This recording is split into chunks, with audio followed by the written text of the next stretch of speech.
Cellular technology Pakistan में बहुत तेजी से मकबूल हुई है और अब हाल ये है कि हर शख्स मोबाइल पर बात करता, मैसेजिंग या गेम्स खेलता नजर आता है। सेलुलर कंपनियों के पुरकशिश पैकेजेस और कम कीमत में लंबी बात की ऑफर्स ने भी इस टेक्नोलॉजी का हसूल आसान बना दिया है, मगर तखरीबकारी के लिए इस टेक्नोलॉजी का इस्तेमाल रोकने के लिए वजारत दाखिला ने प्री पेड सिम में बंद करने की तजवीज़ पेश की है। बेहतर तो यही है कि जो बंदा दूसरे को परेशान करता है उसका बंद कर देना चाहिए। तो जो चला रहा और जिसका काम है, जो बिजनेस है जिसका, वो नहीं करनी चाहिए। लोग जो उनसे इस्तेमाल नहीं करेंगे, हमारी सेल नहीं होगी। पोस्ट पेड तो हर कोई अवेल नहीं कर सकता, उसको अफोर्ड नहीं कर सकता, तो मेरे ख्याल में ये ज्यादती होगी अवाम के साथ। किसी को 1000 रुपये बिल या 2000 रुपये महीना देना पड़े तो फिर नामुमकिन हर आदमी नहीं करवा सकेगा।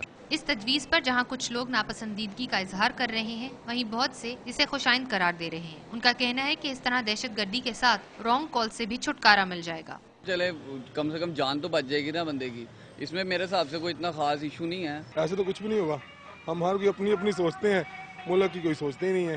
प्रीपेड सिमों को बंद करने की तजवीज़ अगले हफ्ते वजारत दाखिला के खुसूसी इजलास में ज़ेरे गौर आएगी। ताहम अवाम की राय अभी से सामने आने लगी है, जो कहते हैं कि हुकूमत एडहॉक पॉलिसियों के बजाय ठोस इकदाम करे। कैमरामैन अनवर खान के साथ सना सैफ, डॉन न्यूज़, लाहौर।